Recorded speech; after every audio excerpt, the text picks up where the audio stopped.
So, good afternoon and a warm welcome to all of you to the eighth session of our online short-term training program, Innovation and Incubation of Startups, Paving the Way for Atmanirbhar Bharat.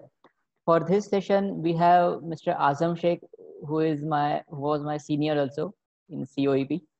So he is a proud alumni of College of Engineering, Pune. He did his BTech in production and he is a pass out of 2010 batch. He has a very rich experience in the automobile sector once he passed out. From 2010 to 2019, he worked with Tata Motors, Bajaj Auto, and Bharat Tractors, contributing to a massive profits to these companies in terms of revenues as well as technology upgradation.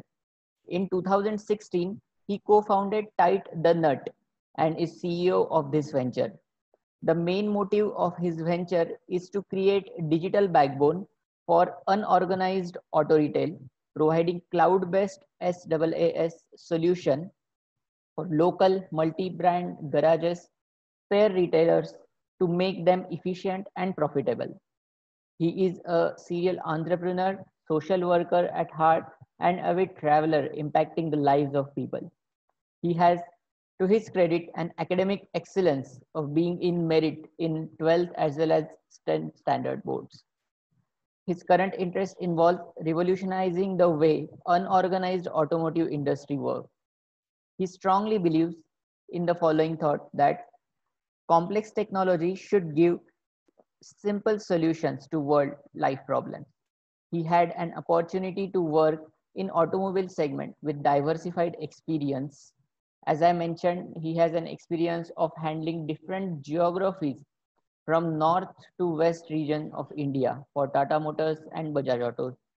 He has successfully launched World Truck, that is Tata Prima, Tata AZ in UP, pioneer of advanced green dealership in UP along with ISO certified workshops. So he is also a founding member of Sagar Mitra project, making zero garbage city, creating an awareness among the schools and colleges, plastic collection on monthly basis and recycling of collected plastic. So he has done work into that also through that project. There is an involvement of over 80,000 students, including 50 schools and 5 states in this Sagar Mitra program. So with this little introduction, I request Mr. Azam Sheikh to please continue with the session. Thank you so much, Kunal, for these warm introductions. I think you had covered a lot of part of my journeys actually, but I will try to cover whatever I had prepared for you guys that will resonate or correlate with your journeys and will actually help you to have some kind of decision-making impact in your life. I will try to share the screen. Yeah.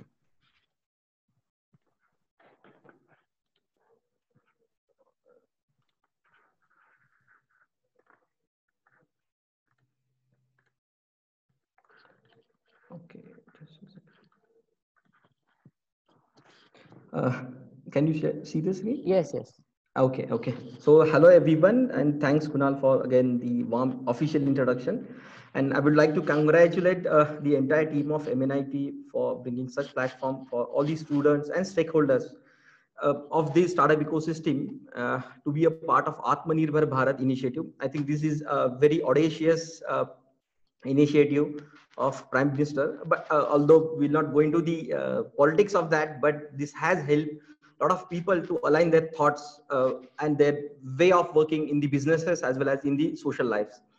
I think I will not, already you have heard a lot of experts from the startup ecosystem in earlier sessions since I think 3 to 4 days. I don't want you to give any GAN sessions. I will try to cover whatever I have experienced till now and see what can be useful for you. Before that, I will just give a brief about our company and what we are doing. So we are the TTN Garage. TTN Garage is an intelligent CRM and accounting solution for unorganized automotive garages and retailers to be efficient and profitable. So we are currently incubated at Bhau Institute in Pune, and I'm happy to share that we recently graduated from the TiE Pune's Nurture Accelerator program, which was awarded to 13 startups among the 300 odds. So we have the mobile and web application, which helps these unorganized garages to create digital job cards, invoices, payment collection, and so on, which we can discuss it later on. So we are working in the automotive technologies, and we have product in B2B SaaS. So whatever the Kunal was saying, the SAS, it's a SaaS. So it is the software as a service platform. Okay. So just to give you a brief about where we work and what is the traction and the map that we are working on. So we have 4,000 plus garages across 32 states and union territories in India using our platform, even in Andaman, Nicobar and Jammu and every part of all the 40 plus cities in India. We have grown 3.3 times in revenue in last 1 year, and our garages have generated 2.2 lakhs of invoices worth of 31.12 crores. And we are getting a tremendous traction for recently launched Reminders app with around 2,700 plus organic growth. So I will take you to this point of time, but let's discuss the first question: who am I and how I reached to this point of time? I'm born and brought up in middle class family, as most of these everyone in the engineering colleges we are. My dad was in police and mom is housewife. My dad used to get transferred every 5 years, and so our schools. So I had the primary education in Yavat and Urlikanchan, which are around 40 kilometers from Pune. These all schools were temple schools, same like anyone from the rural village. And I studied from the Marathi medium. Just to mention specifically for all the engineering students which are coming from the rural background, because most of the everyone has the fear of that not being excellent in English. I would like to not exaggerate, but tell you clearly that this doesn't matter at all. What matters is your mindset and your observation power. That we will discuss it upon in the next slides. I want you guys to understand this very well. During my secondary school, I used to travel 50 kilometers daily via that old jeeps where the small kids are made to sit in between that jeep gears. And same like I had completed my 8th, 9th and 10th, and I was fortunate enough to be stood 23rd in Maharashtra in 10th standard and 14th in 12th standard. But frankly, I'm not that padaku guy. And I love exploring nature, trek, rides, and do some adventures every year. And we actually travels and do all the adventures across India as well as abroad with all our teammates, the friends and families. And I would like to suggest to each and everyone that whenever you get an opportunity, just travel wherever you have an opportunity to go, be that an official work, be that a friend's visit or whatever, the bachelor's party or everything. But you will always be richer by the experience that you will get during the traveling. So don't miss that at any point of time. And after these, the 12th, everyone has the first turning point in your life, that what to do after the 12th standard.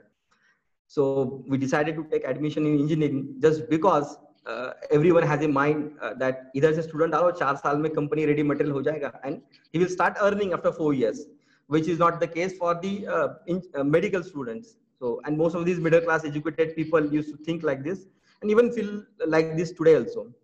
And I joined COEP just because one of my clever friend who was the son of doctor and who also wanted to be the doctor, but unfortunately he couldn't get the admission there. He took the admission in the COEP, and we all these guys, first time engineer from our families, took the admission in COEP. And COEP is one of the oldest and prestigious institute. And best part is we have so many clubs here, and each and every individual can explore what are the clubs suits to them. I feel engineering develops your personality, attitude, and future. And I think most of you will agree on that part. We used to participate in all the events. It was like बहुत पढ़ाई की अब सब extracurricular तो करना पड़ेगा.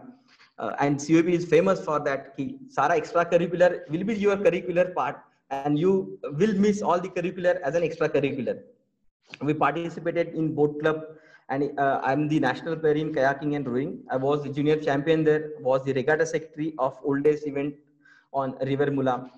And this event has brought some serious leadership skills in me.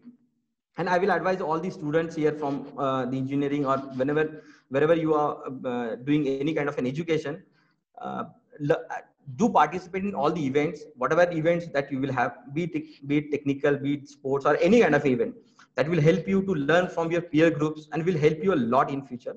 you will start feeling confident. You will start feeling that how to manage the people, how to have a leadership skill in us, and so many things like having a finance manager and all that kind of things. I was even part of a Mindspark event, a technical event from this UAP. Now third year, second sem onwards, every guy is trying to prepare for the placements. And our placement preparations begin. I got placed in Tata Motors, and that was a dream company for every core guy. After joining, we had trainings across Pune, Jamshedpur, Lucknow, Delhi for 6 months. And when asked about what is the location preference, actually, most of these companies ask us what kind of a preference you have in your mind regarding either location or either the divisions. Like there is a passenger car unit and there is a commercial vehicle unit in Tata Motors. The passenger car caters to all the cars, like whatever we are seeing on the market. It's a glamorous field in the passenger car unit, while the commercial vehicle unit is the not that much glamorous, and everybody wants to go into the PCB unit only. But the CVB unit has the very good promotion in the market, that it's a world #1 brand in the market. Tata Motors is having more than 45% market share, and that help us to have the confidence of going into the CVB market. And I think that was the best decision in my life. We drove all the trucks, Tempos, all the 207DI and all that kind of vehicles in Tata Motors. We had that commercial licenses also in Jamshedpur. I think this helped me to be more confident and more open to all the people and gain the maximum knowledge from all the guys that we interact at each part of our life.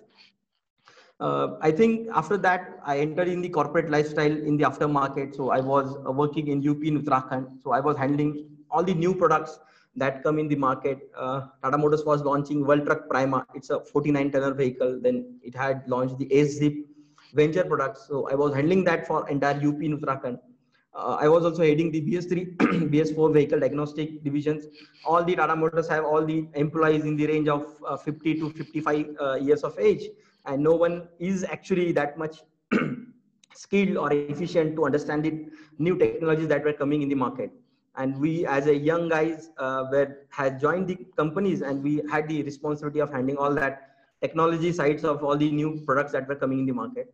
I was also doing the Tata Motors new division of ISO certification of all the dealerships, and this has actually helped me to understand how to standardize the processes, how to standardize the workflow, and that has really helped me in my startup life also.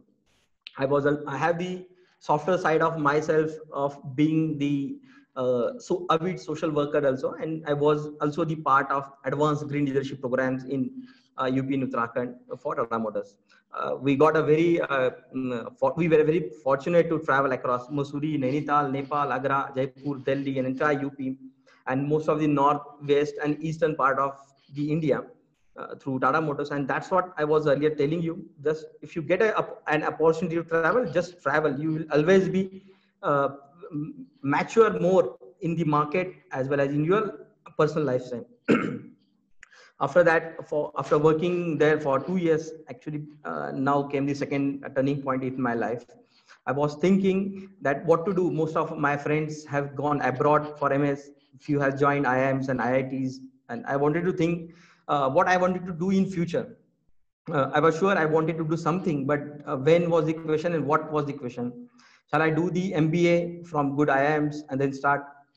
Everyone thinks about that kind of an question coming in everyone's mind, that what to do after. That has shifted now, that everyone is thinking about that in engineering and same. But at that point of time, when we were in the second year, after the 2 years of doing the jobs, we were now getting to understand what we want to do in our life. So we did a comparison in our mind that MBA fees are huge. I will need to have the loans and arrange 35 to 40 lakhs of loans for getting that education in IIMs or some prestigious institutes. And we'll need at least 3 years of work to pay back that kind of a huge loans. So I will have to invest 35 to 40 lakhs and also the 5 years of my life to just nullify the expenses along with that MBA degree. And if I have to work on my own and start something my own, so I will have to use that fund in my own venture. So, but actually I had not any idea about what to do. But one thing was sure, I can't do the same thing in UP. So I just thought to switch the Tata Motors and shift to hometown and understand the market very well. So I was in the aftermarket. So I was thinking like, let's have the aftermarket understanding of Maharashtra and Goa. So I switched to Bajaj Auto Commercial Division.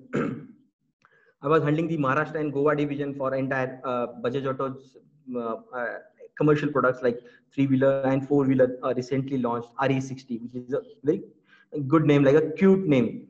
And we roamed across the territories in Maharashtra and Goa. We understood territories and had a hell lot of connections in these automotive stakeholders and ecosystem. But Bajaj Auto is the paymaster, and it will pay you such amount, a good handsome amount of money, that if you want to switch or resign from the company, it will be a most difficult decision in your life.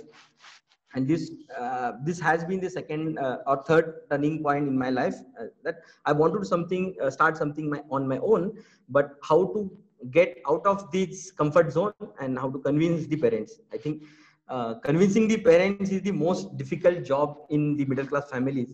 And when you have the highest package in the entire family, then it becomes most difficult job again. And unfortunately, I resigned first and then told my parents that I've resigned and I will be starting something on my own.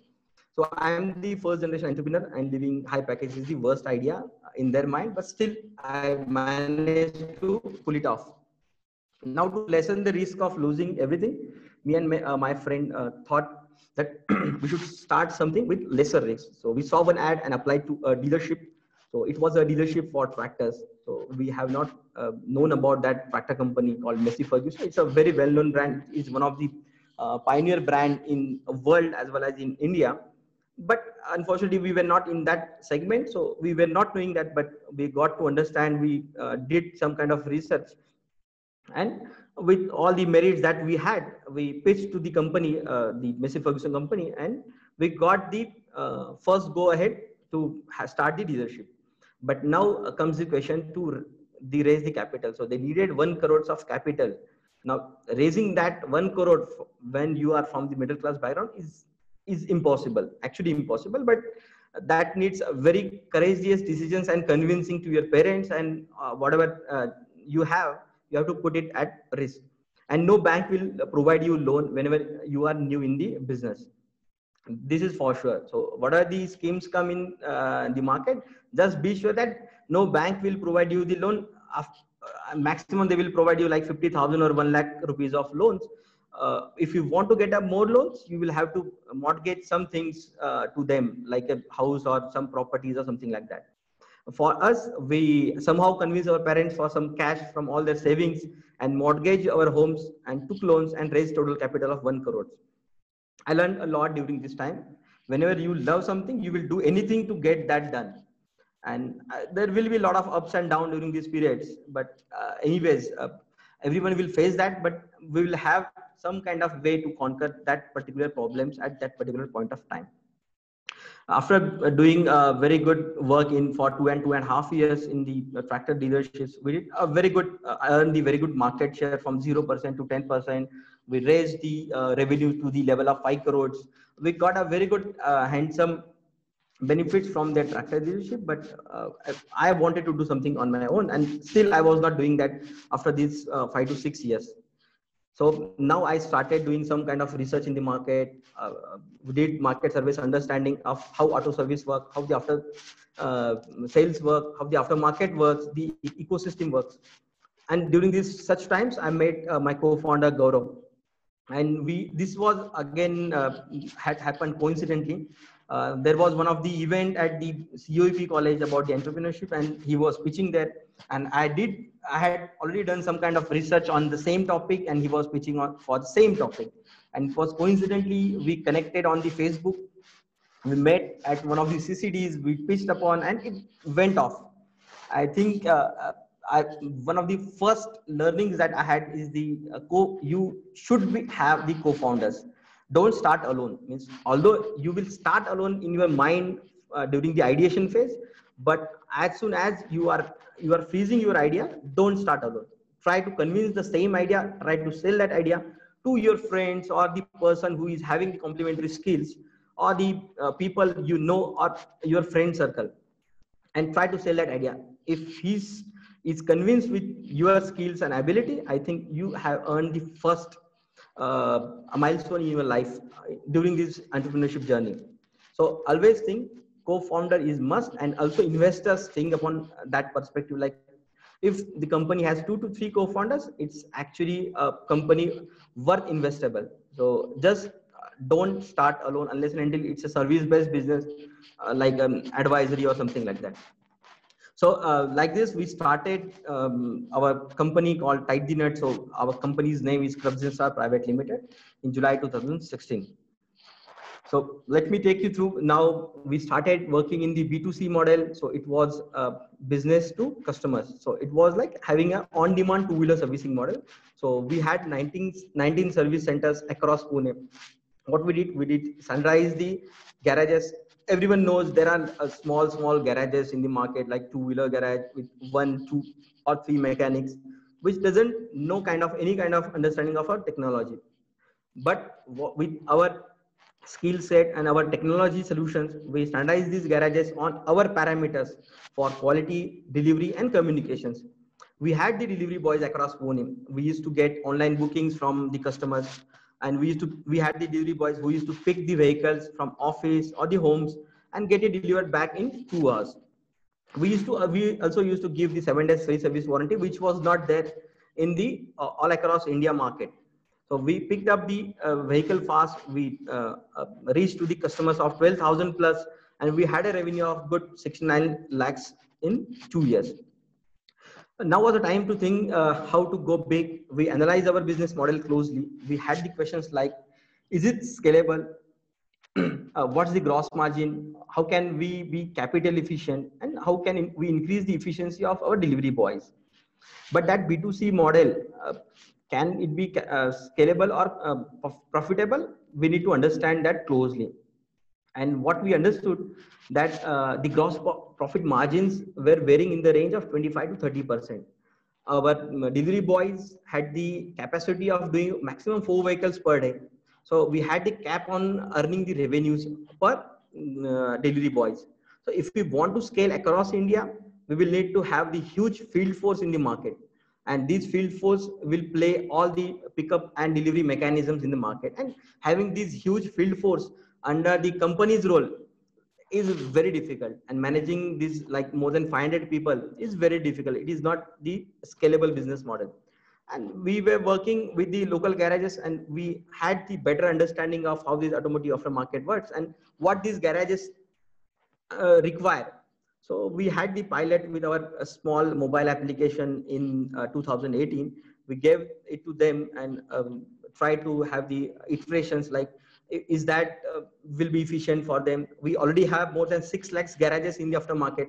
So rather than competing with these garages and create another online garage, so can we consolidate them and give them some technology backbone so that can solve their inefficiencies? And then we pivoted to B2B SaaS solution. So from B2C to B2B. So although we had a very good revenues, we had a good kind of attraction of more than 12,000 plus customers, we had a very strategic decisions to move from B2C to B2B. We knew that we will be actually going down into the revenues, but we were confident that gross margins, which were around 25 to 30% in B2C model, will grow to at least 70 to 80% in B2B SaaS model. And so we shifted to B2B SaaS model. So that's the problem statement that we are solving now. So during these all journeys, we had seen all the how these garages work. So just to give a brief idea about how this ecosystem works. So just to give an idea, so every person travel millions of kilometers using an automobile vehicle during his lifetime. So everyone, we are using that. And in India alone, there are 430 million plus vehicles plying on the roads, catering to huge Indian population. Now, these vehicles require periodic servicing, maintenance, accident repairs, and so on. Around 1 billion plus service and repairs happen in the after sales market, out of which 65% worth of $46 billion is catered by these independent garages, which we're talking about. Now these garages are highly unorganized. They lack the technology backbone. They lack the customer-centric approach, and this technology backbone is not there to leverage the revenue growth, efficiency, and cost control. Now there is another aspects here about the OEMs. Now all the OEMs like Hero, Honda, Bajaj, TVS, which are selling these huge number of vehicles in the market, they lack the aftermarket intelligence of 65% of the vehicles which are being serviced and repaired by these independent garages. So they don't know what kind of failures are happening in the after warranty vehicles regards to the part consumption, parts failures, the genuine parts, and so on. So TTN wants to solve their problem with our technology solution, that is TTN Garage and Reminders.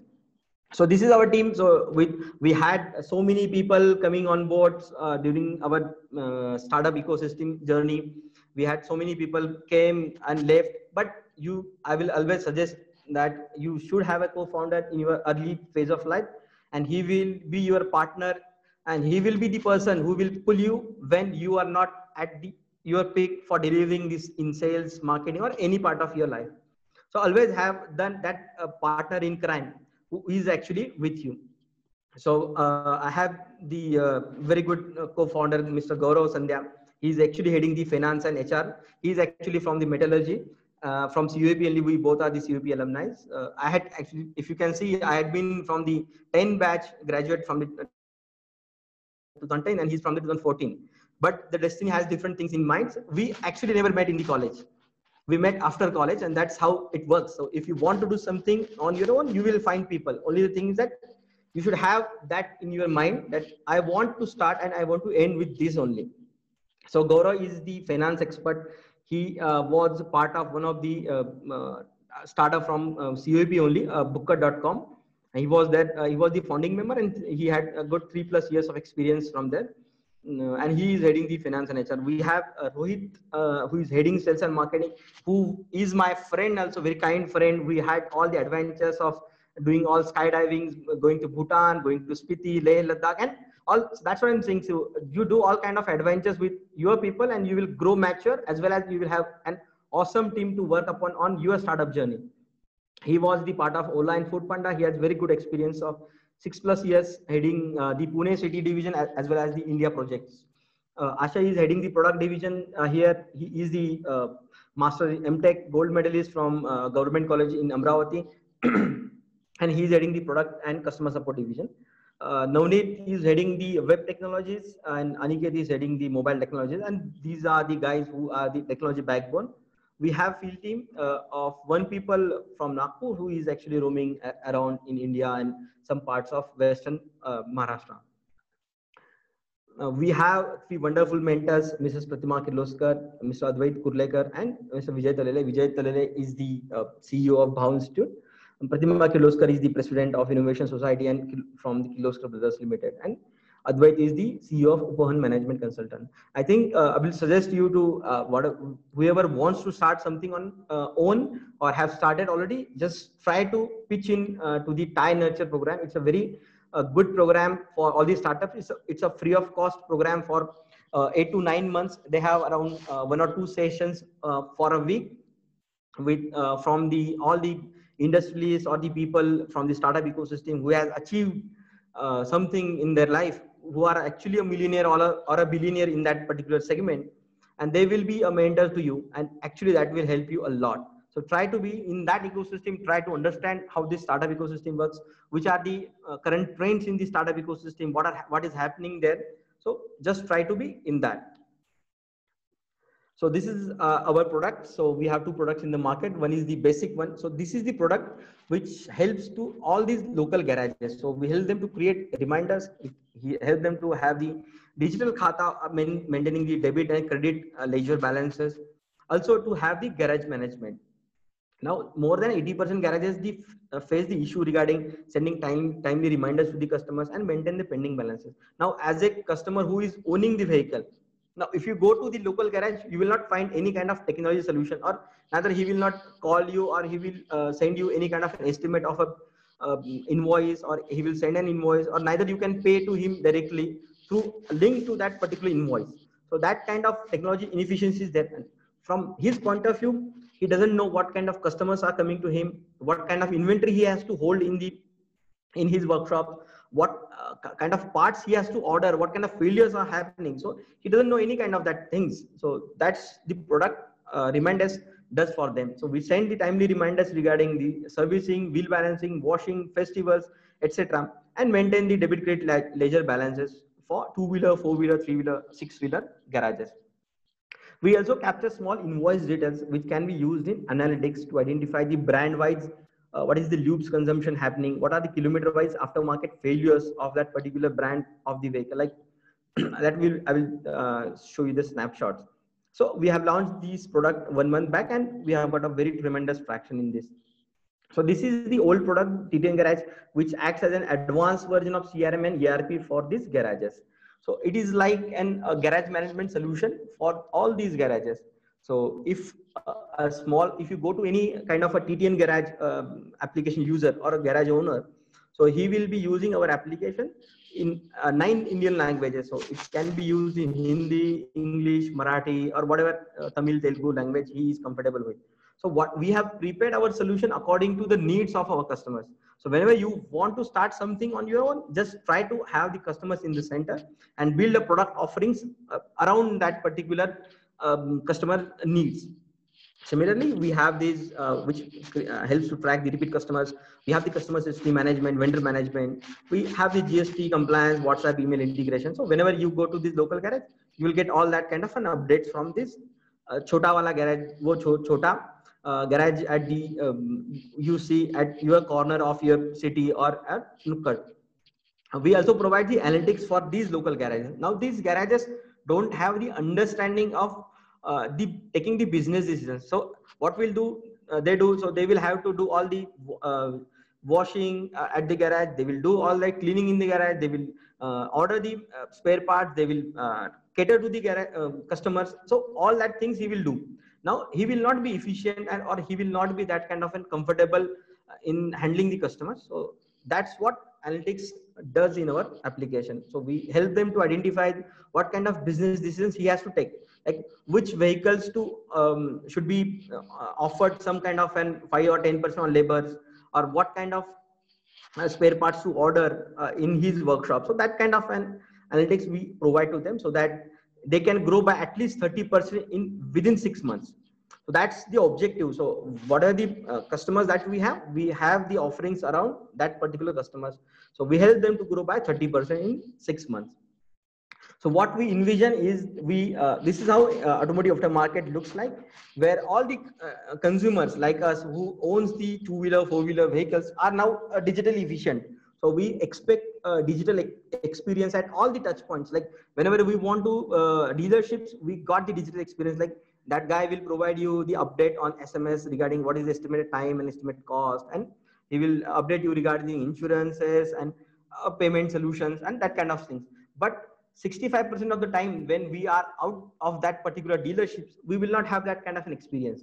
Now these kind of experiences are needed in the garages, in the service washing centers, in the ancillaries like battery suppliers, tire suppliers, and all that kind of things. And there are ancillary repair centers also. So we want to create a digital ecosystem where all these garages, retail spare parts retailers, the ancillaries will have a technology solution by us. They will interact with each other seamlessly, where the consumer's info is flown from one part of that particular ecosystem to another part of that particular stakeholder, and they will have a seamless experience. So digital consumer will have a seamless experience at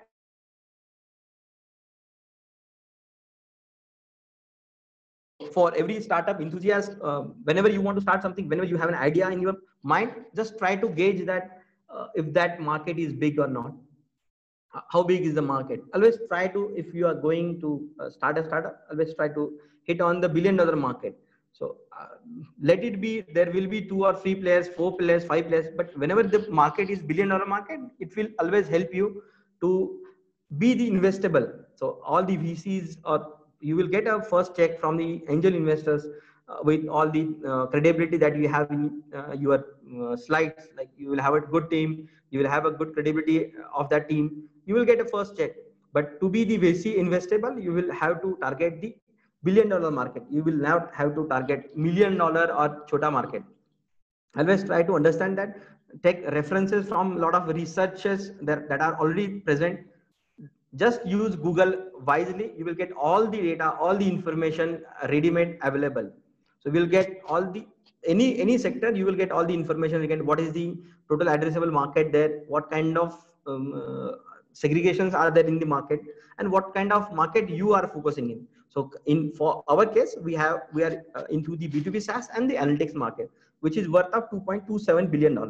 Apart from that, we are also tracking the whatever the transactions are happening in the aftermarket in the Indian auto unorganized segment, which is around $46 billion. So we are also tracking that particular market, and we will be leveraging on a lot many points that we will discuss it upon.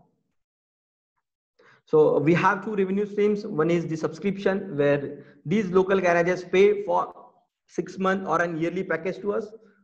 We have customers across 2-wheeler, 3-wheeler, 4-wheeler, and 6-wheeler categories. We depending on their requirements, we provide 6 month or an yearly package. So it's a very cost effective of around 4,200 rupees for an year. So it will be around 300 to 349 for that particular garage to pay for a month. So which is actually very efficient for him to pay. And we have different independent garages and secondary service network of OEMs. Like we have the strategic ties with Bajaj Auto Commercial Division and the Maharashtra Two-Wheeler Garage Owners Federation.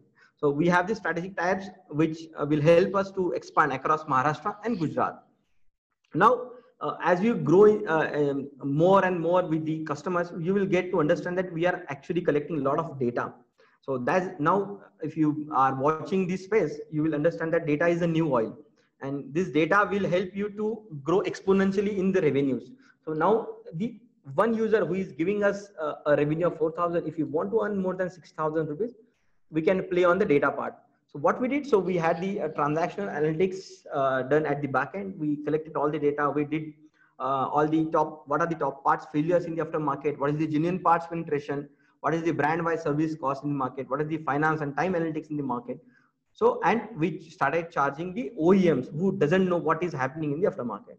And we had the TVS Motors, a two-wheeler company, as our customers, and we are providing the aftermarket intelligence to them through whatever the data that we have across India. So just to give you an idea how to build a data model. So whenever you have the customer, you will always be actually in good situation to build a market around that, or the value proposition around that. So for us, this is how it looks like. We actually have the top 12 parts failures. None of these OEMs know what kind of failures are happening. So this is the snapshot that we give to the one of the OEMs like TVS Motors. So we can analyze what are the vehicle failure analytics, what is genuine parts penetration, market inventory. We can have the loyalty program, research certifications, and so on. So end consumers will not understand what is happening with their data. There will be a data policy in place, but they are getting all that at the free of cost. So they will not mind much. But we have the good data policies and agreements with the garages and the TTM. This is how it works. So it's a next snapshot of like a cost of operation. What is for the Royal Enfield? So this will give you an idea like which vehicle to buy. If you buy a Royal Enfield vehicle, you will have 2,500 rupees average cost of service for an year. So you will spend at minimum 2,500 rupees for a servicing for Royal Enfield. And if you go for TVS vehicle, you will spend only 1,100 rupees. So this is actual analytics that we have built upon from the market. Similar kind of things can be built upon for another value streams. So similarly, that is done for the oil change. So this is actually just to give an understanding that how data will be useful for any kind of a startup in future. And I think everyone should focus on having more and more number of customers after deciding your value proposition. Just try to have the data modeling of your particular technology solution. These are the media snippets that we have. We have a lot of media snippets already around in the market. But what we feel that the customers are our best tool to judge if we are doing correct or not. And be always investor ready. So that I will try to take in the next slides. I will again want to reiterate that most of the people think that what entrepreneurship looks like, and this is how people believe entrepreneurship happens. So there will be the guys from IITs, IIMs, and these are the genius inside. They have all the understanding of the markets and all the divine inspiration to start, and they will start something. They will raise the huge VC fund. They will have a detailed business plan, and they will try to raise funds. They will expand the market. They will gain the customers. Will build the data modeling. Will have the hockey stick growth, which is called an exponential growth, and they will sell or exit from the particular startup and retire. Everyone try to think or correlate in the same situation, but actually, let me clear you for this particular point. This is not how actually entrepreneurship happens. So this will be 1 or 1.5% of whole startup ecosystem. These guys will help you to build a business, but they actually will they can't build an organization which can be sustainable. For that, just to give an idea or the statistics, startups evolve from original vision at early age. So whenever you have any idea, just start as early as possible, and that will come with that particular vision. So it will not be a very calculated decisions. It will start with the vision, and then you will have some calculated decisions or the calculated understanding of markets and the product offerings and the revenue models and so on. Less than 2% startups raise actually the VC fund, and less than 27% reach to that level. So it's not always that you will have the only the credentials, but you are not doing all the execution that are required. So just understand, only 2% will raise the VC fund. So you will have to be in that 2%. So for that, you will have to actually have a strong execution capabilities in the market. Okay. And only 1% or less exit and retire. So 99% will not reach to that level. Only 1% will reach to that level. For that, you will always have to think. It is not the hockey stick growth always that has come through only the business plan. It has to be on the execution part. That has to be done by your team, and you will have to have a good product market fit, and which will give you the referrals, and that will help you to grow a business. Let me go to some conclusions that I had learned during all these my startup life and the earlier corporate life that I had for more than 4.5 to 5 years. First and foremost thing is always vision to be billionaire. If you want to start a startup or have a company which will give you a very big or your family will that will take you to the rich family, always vision to be a billionaire. Don't start in any millionaire or chota wala market or any shop or garage or anything. Just try to have that vision of a billionaire. If you have that vision of a billionaire, then only you can achieve to that level. So first and foremost thing, don't compromise on your vision. Second thing is, idea need not to be out of the box. So you don't need to have an out of the box idea, like there will be a technology solution, like it will change the entire thing, AR, VR, and there are all fancy words going on in the market, in the startup ecosystems. There are a lot of things already going on. I don't want to discuss that, but all that will not matter unless and until you have a product market fit. There is a customer, they have a pain point, and you have a solution. It's as simple as that. None of the Paytm does any fancy thing. None of the Flipkart started with any fancy thing. Everyone started with a small thing. Flipkart started with a delivery at your doorstep, which was done by the Amazon. What they did differently, they actually understood the Indian market, that Indians will not pay unless until they have a look and feel of the particular products. So that switched to the COD, that is cash on delivery, and they got a huge success. So the idea cannot be a big idea, can be a small thing, but the execution and their execution matters most. And there has been a lot of plethora of startups after one idea gets succeeds. A lot of startups come into the same space, but they don't succeed because they don't have any kind of an execution capabilities and neither an originality. They will all be a Me Too kind of a startups copying the earlier or the predecessor. Again, the second point is the same, which I actually reiterated. What matters is the execution and business around it. So just execute whatever comes in your mind, whatever that comes in your mind. Just try to have that execution with your team. Just don't think about that it will be successful or not. Let the customer decide your success, not you decide the success of your executions.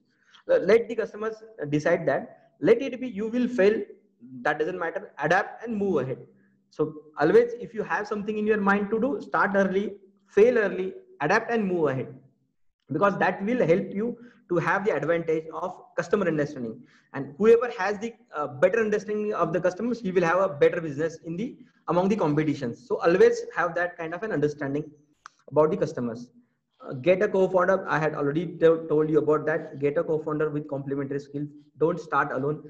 Whenever you want to start with your idea, just try to sell that idea to your friend, your whoever you think will be a complementary to your startup.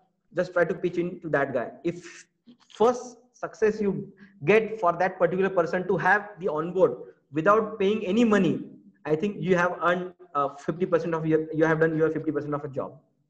So just have a hire or have a co-founder with complementary skill. That, and you guys should be actually doing that for full time. You can't do part-time jobs. You can do the research in the part times in the earlier phase of or the ideation phase. That can happen, but you can't execute that things as a part-time business. So don't, if you can't risk your life for that particular startup, none of these investors will try to execute or invest in your startup, because they will think if you can't take a risk on your startup, so why should they take a risk on your startup? So no one will try to take a risk on your company. So always try to have a full-time founders doing all that business. And I think if you are really committed to that particular idea, you will find at least some success of customer acquisitions on conversion front or revenue front or something on profitability front. You will find something good on particular idea and you will adapt according to that. And always keep a customer in the center and build offerings around them. Don't think that I know the entire market, I will build. Similarly, suppose I'm experienced in the automotive aftermarket, I know how this automotive workflow should work, what garage should work, but that doesn't happen. Customers understand Hindi, so your solution should be in Hindi. So it's not like that he should learn the English and try to use our application. If he calls some material, I'm just giving an analogy for our offerings. So if we try to say shock up to and shock absorber, so your solution should be adapted to that particular mindset of that particular customer. So it should give results according to that. And if you do that, your solution will be viral and it will go it will grow organically with all the customers doing all the referrals. So always try to have the customers in the center, build offerings around them. So this is in the fancy word called as a design thinking, but just to be in simple words, have the customers in the center and try to have all the business around that. And always during these COVID times, there has been a lot of ups and downs in the startup ecosystem. Everyone wants to sustain. Always don't die out with your startups. Always sustain and take money from whoever that can help you, like friends, families in early stages, and try to validate your product, try to have early customers, early fractions in the market, try to reiterate your solutions and come back to the customers, get it validated again and again and again. If you have an early traction, you will get an angel investors as soon as possible. But in early stages, you will not get that kind of thing. Just don't think that no one will help. Ask for help. You will get lot many people which will help you to start early. You will get a help either from friends, families, or the friends of friends, or the people from college. You will find the alumni who are actually having at some good point in the their lifetime are doing at the director level or CEO levels or something like that in that particular ecosystem. Just try to connect with them, just pitch in your thoughts, get their feedbacks, and try to do something on that your idea validation and product market fit. Always focus on the growth and billion-dollar market. That's my last actually takeaway to give it to you. Always focus on growth. So all the startups in the first phase on the unit economics level, it will focus on the profitability only for the unit economics level. But for scalability, it will always focus on the growth. So if you want to have a growth, if you want to have a more number of customers, you should have more number of organic customers coming into your business. So that can be, there are different topics to achieve that. That if that happens sometime, we can discuss it in another sessions. But just to give you an idea, focus on the growth for all these startups. Don't go for any kind of a paid advertisement for your branding or something like that. Try to have the organic growth in the market, and the market you are targeting at least have an idea about what market you are working upon. So that should be $1 billion market. Always think, I'm again and again saying it to each and everyone, always focus on the $1 billion market. Then and then only your company will be investable by the VCs, and you will have a actually you will be a billionaire only when you will have a VC investment in the future, in the might be in Series A round or Series B round. That will happen when you have some kind of traction in the market. So there are phases in the startup life. I think most of the experts that must have told you earlier in the earlier sessions, but in the early phase, you will have to raise funds from the friends, families, or whoever that can be possible. Sometimes people take from loans from the banks. That is possible, depends on the assets and the solution that you have. I will not suggest you for the technology startups to go and take money from the banks. Try to take money from all the people and sustain and validate.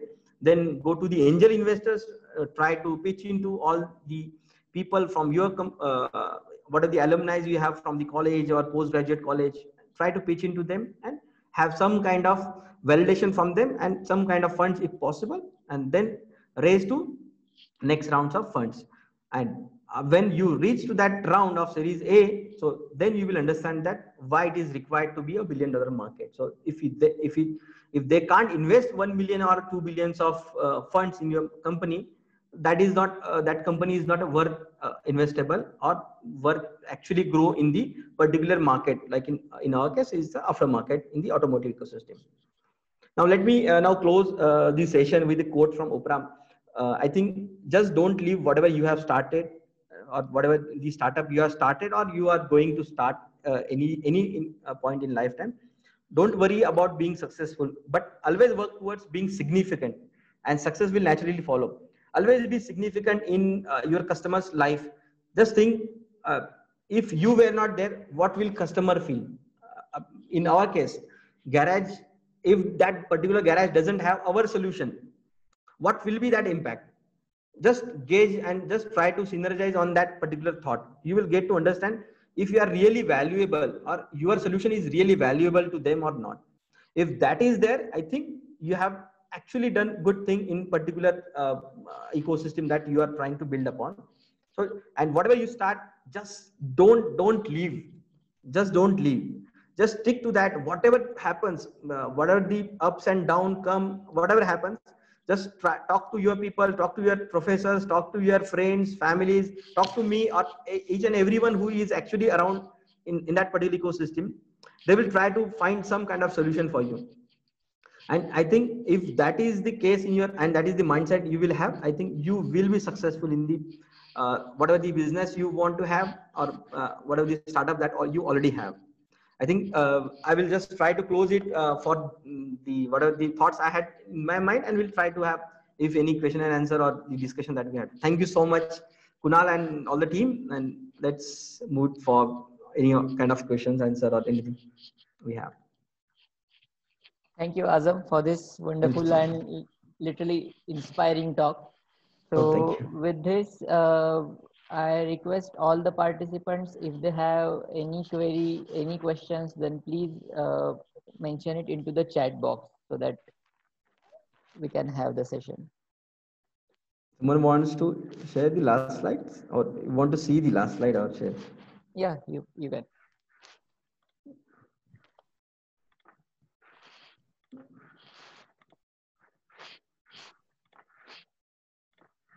Just take some snapshot. Someone who is. I guess the participant wants the contact details. I guess on the last slide. Okay, fine. That's my contact details. You can connect me on email, LinkedIn, or my number also. That is okay for me. This is actually office number, but you can connect me on email or LinkedIn. So I will be available there to take whatever the questions or thoughts in your mind, and we will be happy to discuss upon. In the particular sessions for the startups, Kunal, I will just suggest you, if you have any kind of a startups in or anyone wants or approach to you regarding any thoughts on that particular startup, or they want to understand how we compare or how do we have the product market fits, there will be, I know that there will be people actually Yes. more experts in that particular domain, but Okay. if they want something from me, I will be happy to discuss with them. Definitely. So one query is from my side. Okay, sure. So how institute help you, and if somebody wants to contact them or to reach them, then in what manner they help the incubation institutes, because you already have Right. that experience. Right. So actually, see, Bhau Institute, we were among one of these first startups that Bhau had incubated. Okay. And actually, in the initial stage, that it was like only the sharing space. But currently, they are building the ecosystem around that. So they have the network of people that can help us to on the finance front, on the legal front. So there are people like we had the investment in us. So we actually wanted the validation on the particular legal terms of convertible notes. So how the convertible notes in the US works, and is that beneficial for us or for the investors? So that kind of, and actually Vijay sir, after Vijay sir has come in the Bhau Institute, so actually he is always there and open to all the discussions. So if you can, so it depends on you actually. If you go and talk to him, he will always help you out. He will try to connect to people in that particular domain that you are actually working. So we will try to connect with them and take feedbacks or whatever the things you need. I think it will be more of like a networking and helping you on particular unit economic level to understand finance and all, because Vijay sir is expert into that. But at the end, it depends on you. If you want to take that help, it's there, or it can be a shared space only if you don't want to take a help. It's the most cheapest shared space. That's another point I would like to mention. If you want to start in Pune, and in the center of Pune, you will not find a space like this at anywhere. Yeah, that is the thing. Yeah, one of the participants has asked, so this is from thinking viewpoint. So if a single person has many different ideas for multiple startups, then how one should proceed further, or stick to only one idea and leave the others? See, it depends. Actually, it all starts with your thought process. So if you have an idea, so idea doesn't make you a startup or a business. So just try to see what expertise you have in that particular domain. So I think, suppose I have an idea in automotive segment. So I have a lot of ideas. Like I can have an e-commerce platform for selling spare parts. I can have an idea about having something online garages. There can be different ideas, but all that ideas come from my either my experience or my passion.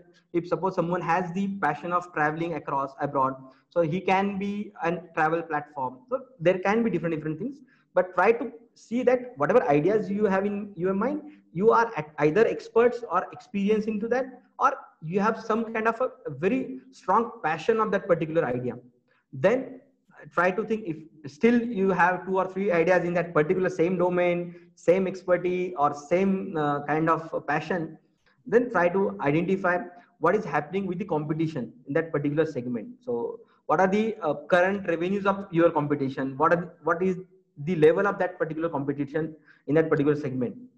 If they are already at some billion dollar companies, just don't go into that segment, because they have already achieved that particular milestone that every startup wants to achieve. And if you enter that market, so they will kill you and will actually acquire.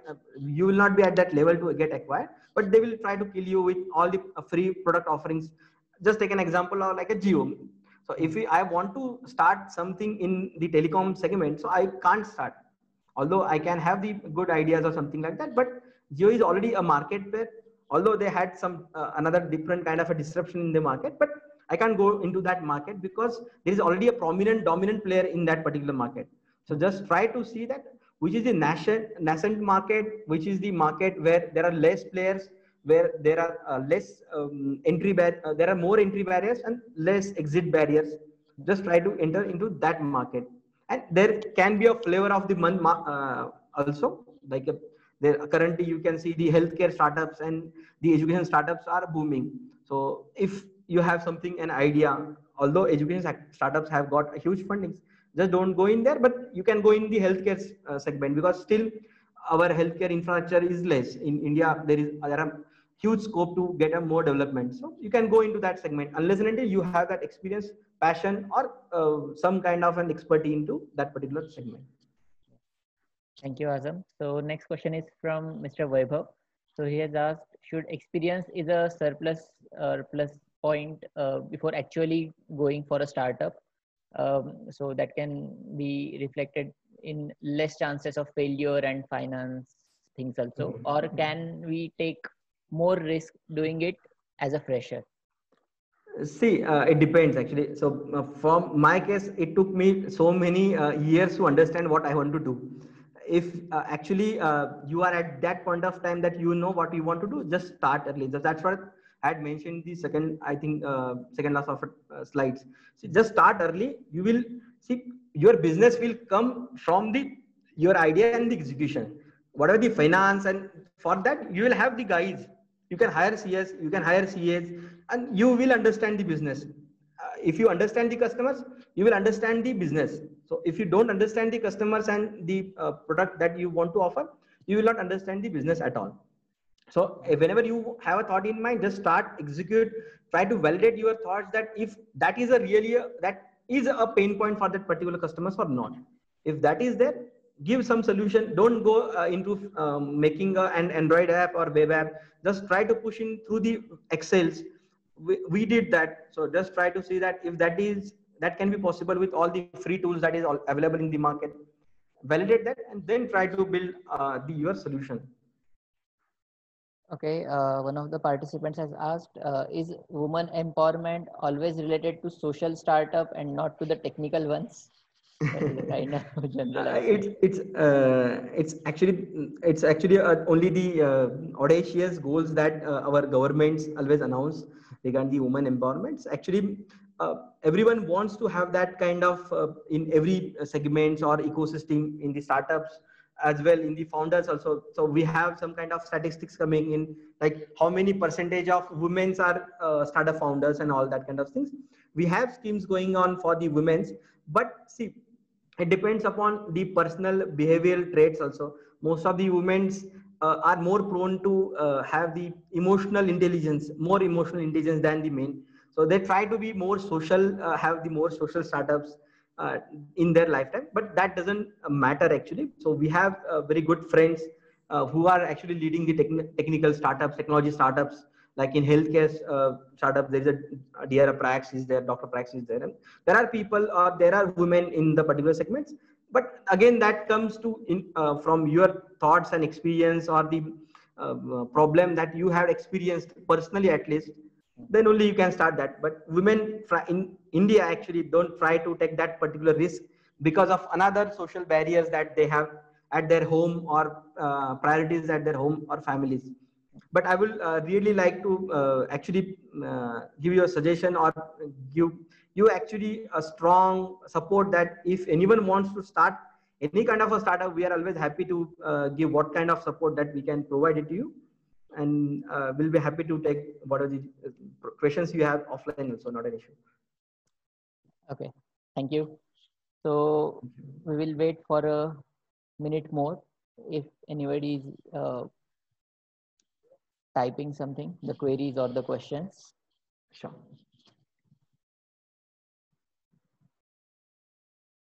So till that time, I just want to know, yeah. I think few people Yes, wanted yes. connect details, so I will try to provide the LinkedIn this connect, sure. so that people can connect. And so Kranti Borse has asked how to access the future viability of the idea to begin with, like business of masks and sanitizers have boomed now. Just a second, I'm just trying to copy paste the LinkedIn. I just posted my LinkedIn profile link. That you were asking, the Kranti has asked regarding how to the business viability of the business idea, I think, right? At the beginning, at the starting stage. See, now the sanitizer market that everybody is watching here and there. So it is actually a Me Too market. So you can't go into that market because for any startup to come into the market or solving the giving a solution to your customers, that should be a different from whatever the competition is offering. So you should have a differentiation into the market. Now in the sanitizer market, sanitizer cannot be a differentiation. The way it is, it can be given to the people. So there has come like a few automatic sanitizers, so that product can be a differentiation in the market. But sanitizer as a particular sanitizer, like an alcohol based sanitizer, it can may not be a differentiation because it doesn't have different qualities. So we will have to have some kind of a differentiation among the particular competition in the market. So just don't go into the market which has too many competitions. Just find the niche market which has less number of competitions, less number of people who has achieved the $1 billion status. So there should be not one or two player who has actually achieved revenues of 1 crore or 2 crores. So that market is actually for you, because you will be that one of that player who can achieve that particular crores of revenue targets or milestones. If someone is at that level already, you will be killed. Actually, they will try to offer such kind of whatever product offerings you will have, they will try to copy. They have extended reach in the market. They will try to provide that same kind of an offers with their packaging, bundling, or what are the offers that they have, and they will try to kill you out. So customers will move from you to them. So just try to don't go into that Me Too market. And currently for healthcare, I think there are more number of people coming in the technology market that don't go into the product market much more. Go into the technology market, like analyzing the personal behavior, traits, the emotional, the depression, that kind of different things are happening in the healthcare sector. I think I'm not the better person to judge that particular market, but you can go in deep and understand how this healthcare startup ecosystem is booming. But try to have the technology solution, because every startup cannot be a whole technology solution, but technology is a part of that particular startup. So there cannot be a startup without having some kind of technology backbone at the back end. So always have that thing in your mind. So Mr. Sandeep has asked, how would you explain startup in one line from idea, innovation to execution? Actually, it's like an external Wi-Fi. Yeah, I thought so. I think what I can explain in one line is my startup, because it depends on your understanding. But I will just try to give. So we are the a startup in the aftermarket. So what we give to all the local garages or not the unorganized retailers, what we say is we provide technology solution to all the unorganized automotive garages and retailers to be efficient and profitable. So in this one line, you should cover the customers, you should cover whom you are targeting, what will be your solution. All that things should come in that particular one line. For to explain a startup in one line, you should have a solution for your customer's pain point. That's the startup. So whatever the solution you have for that particular customer's pain point, that will be a startup. So it can be a technology solution, it can be a product, it can be a service. Technology will be one part of that particular solution. Okay. Again, a query from my side. Sure. So, can you please explain a little bit on the Sagar Mitra project that? Okay. Actually, I'd been always a social worker. Actually, I'd been in the doing all that kayaking expeditions. There were Jalamaitri Yatras in COEP also. So we had a lot of good understanding between the Mr. Vinod Bodhankar, who is actually the head of Jalaviradri in Maharashtra. So that's a project that we identified. So just each and every, if I can give you an example, what amount of plastics in the whole ecosystem or the world, there are actually 7 spots in whole or the 7 continents there are there in the whole world, which are made of plastics. If you remove the plastic from one of that particular heap of pile of that particular plastics in the oceans, it will encompass all India for 5 feet layer. So that's only the one part of that particular heap of pile of, or the heap or pile of that particular plastics. So similarly, there are 5 to 6 more such kind of things in the world.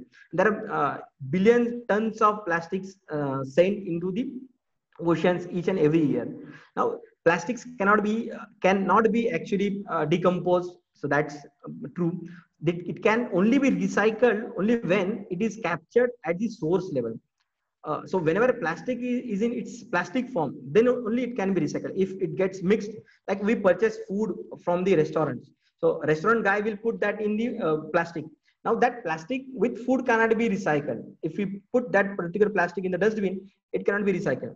So whenever plastic is actually washed dry, then only it can be recycled. So what we understood that it can only be actually tapped at the home level, but if we try to actually explain the same things to the elderly people, no one will try to listen to that and will try to execute.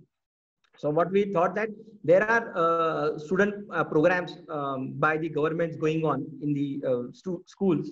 And we actually formulated one program for that students, that whoever brings one piece of plastic for a week will get 10 marks in his education. There is a, I think, social science education experiments are going on in the each schools. So we try to give them 50 marks for that particular education platform.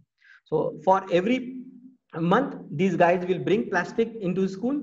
We had recyclers. So who are the people who are manufacturing plastic? They will buy from abroad. So they will try to procure from another country. What we did, so we did the association of these guys in the suppose in Maharashtra, we did an association. We told them that we will collect the plastics at the schools, we will give it to you, you will recycle that plastic. There are the processes there, like segregation depending on the plastic qualities and all. They will do the segregation and recycling and give it back to the what are the products that they are manufacturing. Now what happens, the plastic becomes a resource for that particular guys. Now plastic which was waste, which that becomes a resource, these guys pay to that particular college or schools. Now which was the waste, they will get a money. So for each school, they brings around 100 to 250 kgs of plastics. Just understand, plastic is so lightweight. Now we had such kind of sessions for these all the students, that how this plastic impacts to the so many people, so many lives in the oceans, and also lot many creatures are killed. More than 1.5 millions of birds are killed every year with the plastics. Seagulls are killed or something like that. So that we have the presentations, photos, videos. We explain to the kids, and they try to teach to the parents that we should not throw plastic. We will have a Sagar Mitra bag at your home. They will bring clean and dry plastic. So we don't tell them that you should bring dirty plastic, should go to the neighbor. They will try to bring the clean and dry plastic from their home to the school. We will have some sections there. They will collect it. They will wait. They will give money to these particular schools. Schools will actually provide some good programs to the particular students, like certificates or their kind of reward program for the guys who are doing that rigorously. And they will also award the marks for that. There are 50 marks for such kind of experiments in the schools. So then for this program, we have more than, I think, currently 1.5 lakh students doing that. We have Melinda Foundation associated with our program. So in US also, we have this program going on. So we had explained the same program to the US government, and there are schools implementing the same. So this is the same problem across the world, and no one has a solution regarding the plastic. So there are huge things happening around that. I'm one part of that. There are people who are actually doing that rigorously day in and day out.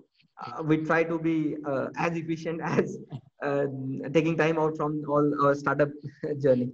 That's really great initiative that is taken. Thank you. Thank you. One of the participants has asked, again moving to our main topic, that actually funding seems to be a major issue to bring one's idea into existence. So please throw some light to resolve this problem, as from where to go for or obtain from the funding, basically. Okay. See, there are different aspects. So that's why actually I had told everyone, whenever you are in the ideation phase, try to have small solution. Don't have any technology solution. Like don't make any mobile app unless and until that is your solution. So what happens most of the time, everyone wants to make a mobile app. They will give to the customer. They will try say that ki humko orders aayega, and we will try to deliver. That will not happen because customer doesn't know your solution. So just don't go into that unless and until mobile app is your solution. Okay. So that will reduce your expenses on the that there will not be a major expense front. So just try to have minimalistic, that is called a minimum viable product. Just try to have whatever you can in Excel, in Google Form. There are already a number of tools available on the Google. If you just go and scroll down, you will get it done. Just try to have that and try to gauge the customer's interest. Because if that is a customer's pain point, have that solution. And if you now need to go next front, get money from your friends and families. That's the only source that we see. Actually, unless and until you have a traction, like you have paid customers to you, or you have someone who has said that in return, that if you bring this solution to me, I will pay it to you for 5 orders or 10 orders or 15 orders. Then only you can go to the angel investor. Due to this COVID periods, and since last 1.5 to 2 years also, startup investments are not on the ideation phase. They are on the some kind of attraction or the product phase. So if you have a traction in the market, then only you will get an investment. So for till that particular time period, you will have to raise funds from either friends, families, worst case, go to the alumni networks or something like that. In the next stage, you will build a product, you will have a good traction, at least 10x traction. So always remember, if you are in a startup, you can't have a 20%, 25% growth year on year. You will have to have at least 3 times, 4 times, 5 times, or 10 times growth in the customers or in the revenues. Then only you can call yourself as a startup, because that is a pain point you are solving. Now you have giving a solution, then everybody should accept that. Only the matter is the reach, and that reach can be achieved through the funds that will be incorporated by the VCs or the angel investors. So angel investor only come into the picture after 5, 6, 7 months at least having some traction, and then there will be VCs and all. So I think we should not go there. There is another topic of discussion for that, VC funds and when to go there and all. Okay, thanks for explaining this. Dr. Talla, another participant, he has asked, what about the pricing strategy of your startup, first thing? And another thing is, what are the various tax exemptions for the startups by the government? Okay. See, on the pricing strategy front, it depends on the customers. For us, what we did, so we have calculate what amount of revenue. It's called as a lifetime value for a customer. It's called an LTV. So what is the value that you can gain from the customer? So suppose we can earn 16,000 rupees for a year from particular user. That means for a particular garage. Now that garage can't pay 16,000 rupees. Now, if I try to pitch in for the garage for 16,000 rupees, he will not pay to me. So there will be only 20% garages which are multi-brand garages, which are at particular level, having some good infrastructure. Then they only can pay to me. So what I did, so we slice it down in 2 factors. One is the subscription cost of 4,000 rupees, which is around 300 to 340 rupees, 40 rupees for particular garage. So garage can pay 350 rupees for a month. That is actually easy for him. Then we build an analytics value proposition, and now we are actually charging that 3x revenue that which was missing from the garage to the OEMs, because OEMs also have that kind of, also need that kind of value from this data that's being captured. So that's how we had the 2 point of pricing strategy. Now the regarding the tax exemption schemes by the governments, actually, just to be frank, these actually schemes will not be helpful for you, because there are the Startup India programs. We have registered to that program, but again, to get that particular benefit on tax exemption, there is a different set of parameters that has to be filled upon. They will have the board there, and they will try to analyze your startup on that particular different parameters, and will actually sanction you. But a startup will not be profitable in the first at least 2 to 3 years of his lifetime. So if you get, am I audible? Yes. Yeah. If you get the sanction by the government by chance, only 1 or 2% of startups have got that particular sanctions on not paying the income tax on their earnings. But the startups works differently. They will not be profitable in first 3 years of their lifetime. So whatever the exemption you have got will not be useful for you, because you have not earned any net profit for a year, and you were not liable to pay any tax. because you were in losses, because because startups focus on the growth in the early phase of their lifetime, like 3 years to 5 years. They will have a huge number of customers at their kitty, and they will try to build on the data and the customers, and they will be profitable in 6-7 years or after 4 to 5 years. Thank you. Mr. Bhal Singh has asked, is there any online platform to find like-minded persons for startup? It depends on what is the objective of finding that like-minded people. So there are a lot many platforms are there to find the like-minded people, but I will just ask you, just don't go there, because if you have an objective in your mind, just try to be there, get that particular problem or whatever you have, that particular point in your mind, get it resolved, and just go there, because no one will be free or will be like going on and just try to meet you for not of any purpose. They will be there for some purpose, like finding a co-founder, finding some finance guy, or finding something like that. There are a lot many, if you just Google out, you will find lot many platforms there. It again, there are variable thought process behind that, so which is good, which is bad, and that kind of things I will not suggest. Okay, I guess with this we are done with the questions. Okay. With this, I thank Mr. Azam Sheikh for sharing your journey as well as Thank you. all the important learnings to start a venture. Along with that, explaining us a very noble work of Sagar Mitra, and just bringing that into in us to do some, at least some social work out of whatever work we do. So those will surely help all of us to think in a proper way, in a proper direction, and plan the things out. So with this, I again thank you, and Thank thanks you. for taking time for this session. Thank you so much. I'm always happy to reach, and if anyone wants to connect, just give it my coordinates, and Sure, they can connect to me. Not an issue. definitely, Okay. Thank definitely. you so much. Thank you so much for Thank taking you, time and hearing me out. thank Thank you. you. So I will just take a leave then, right? Yeah, sure, sure. Thank you. Bye. Bye. Bye. Bye, everyone. Bye. To all the participants, I'm posting the link for attendance. So just a minute. Those who have already marked their attendance, they need not to mark again. Those who haven't done it yet, they should do it. Yeah. So I have posted the link. And thank you everyone who have appreciated our efforts.